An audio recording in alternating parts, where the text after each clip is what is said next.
Sometimes you need a quilt that is so easy you can whip it up in just a day, and today is one of those days. I've got a really easy quilt for you.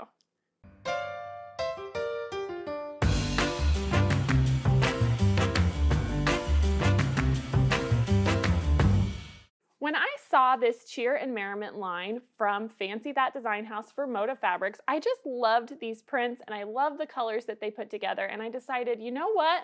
I want to keep these prints as large as possible so I can just enjoy the fabric. And so with that in mind, I designed this simple stacks quilt that you see here beside me. This is just a large version of a coin quilt. We're using 10-inch squares to make our big coins, and let me show you how I did this. So I have my stack of layer cake squares. So you're going to need one package of layer cake squares like this, and again I used Cheer and Merriment by Fancy That Design House. You're also going to need 1 yard of sashing fabric. I went ahead and cut this all into 2.5-inch strips, but you can see that there. And then you will need, 1.25 yard for your border and 5 yards for your backing with vertical seams, and that will give you this beautiful quilt that you see beside me that measures 68 by 81. Now really, the construction on this could not be much simpler. We are just going to take our pack of 10-inch squares and we're going to pair them up. So I'm just going to pick a few out of here that I like, and we're going to make sets of 2. So I've got this fun print, this cute one with the little turtle doves, and we are going to lay these right sides together. So I'm just going to make sure that they are stacked up nice and even. And now I'm going to sew a 1/4-inch seam on 2 opposite sides, so just 2 seams. So we'll start right here, sew down a 1/4 inch.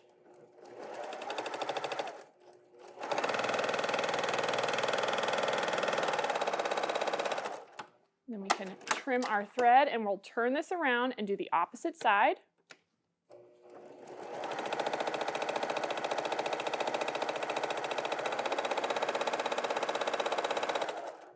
Just like so. So now you can see I've got my line of stitching a 1/4 inch in on either side here, and now we're going to go ahead and cut this in half. So let's bring it over to the cutting table.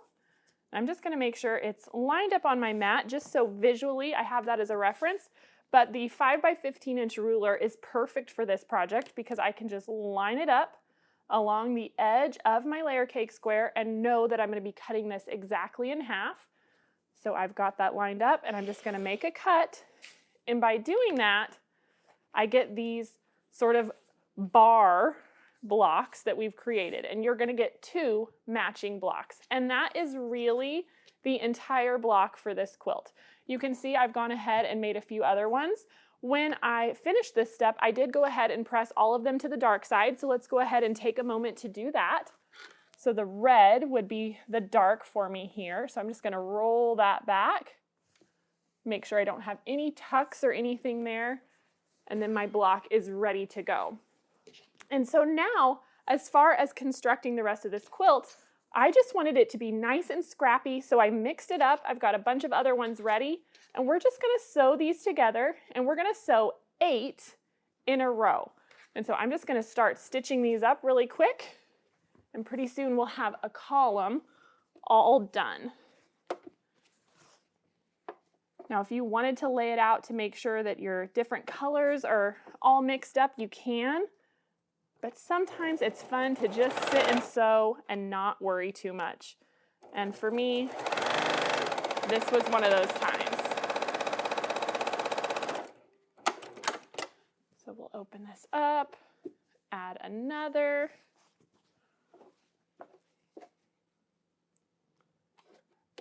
Make sure it's all nice and straight.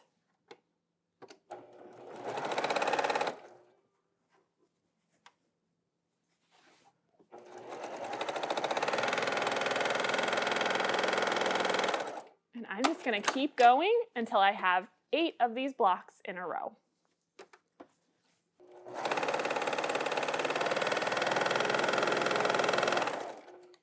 All right, so now I have 8 of these blocks all sewn in a long strip. You're going to make 5 of these strips just like this, because you'll notice there are 5 of them that run across the length of the quilt.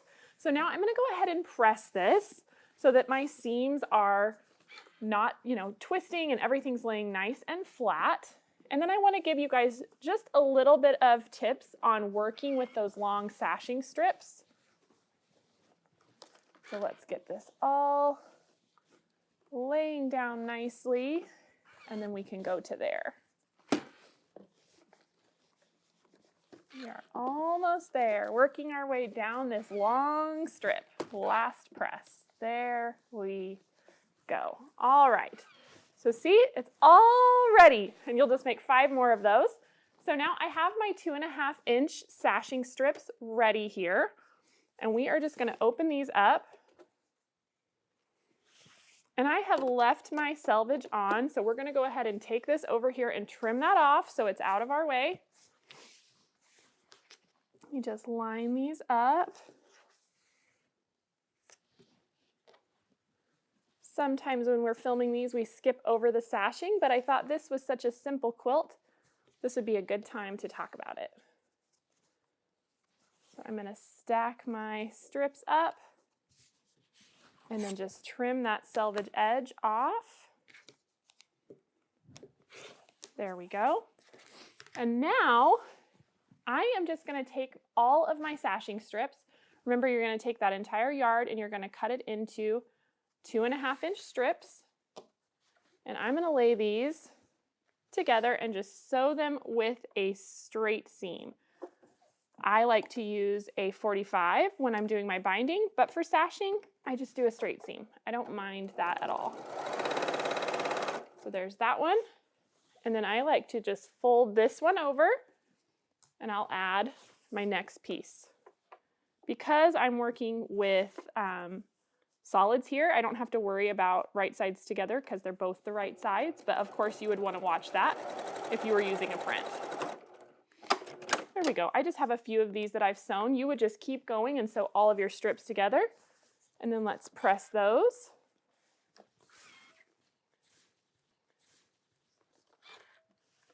There we go. And so just like your blocks that you've sewn into strips, you're going to have a long sashing strip as well.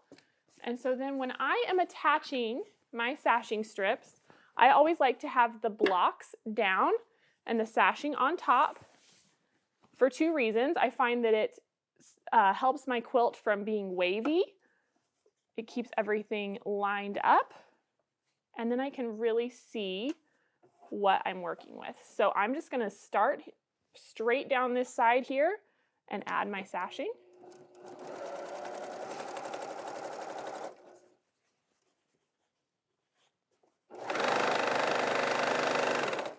A couple of tips: you don't want to be pulling or tugging on either the blocks themselves or the sashing. You just want to guide them gently under the machine, because that tugging is what's going to give you waves or ripples. Just take your time and adjust everything so it's not pulling against the needle. Coming to that first seam of my sashing strip, so I'm just going to make sure it's laying down nicely. It doesn't intersect with any of my blocks or anything like that, so I don't have to worry about that.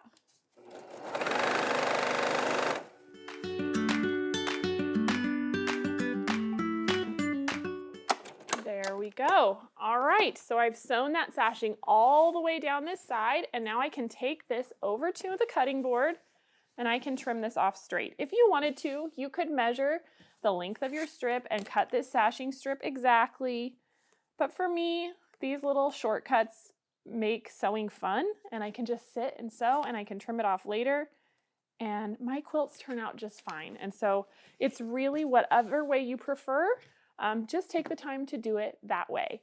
And so one of the things I did want to point out, because we sewed down this side, I would now flip this and take the side that I ended on and have that be the start of my next sashing.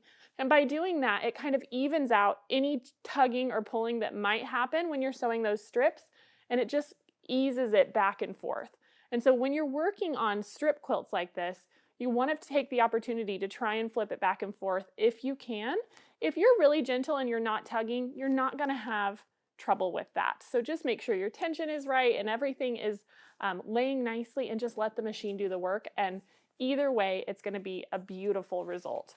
So as you can see in the quilt over here, we start and end with a sashing strip. So there are 6 sashing strips and 5 of our rows of blocks. I did not put an additional sashing at the top or bottom. They're just on the sides. And then we did a nice big 5-inch border all the way around it, and it finishes at 68 by 81, which is just a great size quilt. The quilting pattern that I chose is just called Holly Simple. It's one of our great holiday ones we have here at Missouri Star Quilt Company. So if you send your quilt to us, you can choose that pattern as well. And then I also want to point out there is a really cute panel that they designed in conjunction with this line. It's so adorable. Check this out. It's got all these little sayings, you know, peace on earth, all is calm, all is bright, oh holy night, joy to the world. And all of these can be trimmed down to 10 inches wide, which would be really fun to drop these little panel squares into a quilt like this. And then all of a sudden you have this fun little pizzazz. So I just wanted to be sure to show you this great panel. So be sure to check that out as well. And I hope you guys enjoyed this quilt. Sometimes you just need something super simple so that your family has something warm and cozy to curl up with around the holidays, which is what I wanted in this. And so remember, it ends up 68 by 81. It's perfect for that. And I hope you guys enjoyed this tutorial on the Simple Stacks quilt from the Missouri Star Quilt Company. Hey everyone, it's Misty. Thanks for watching at home. If you aren't already a part of our Missouri Star family, be sure to subscribe and hit the bell if you want a notification every time we release a new video. I'll see you next Monday on the newest episode of At Home.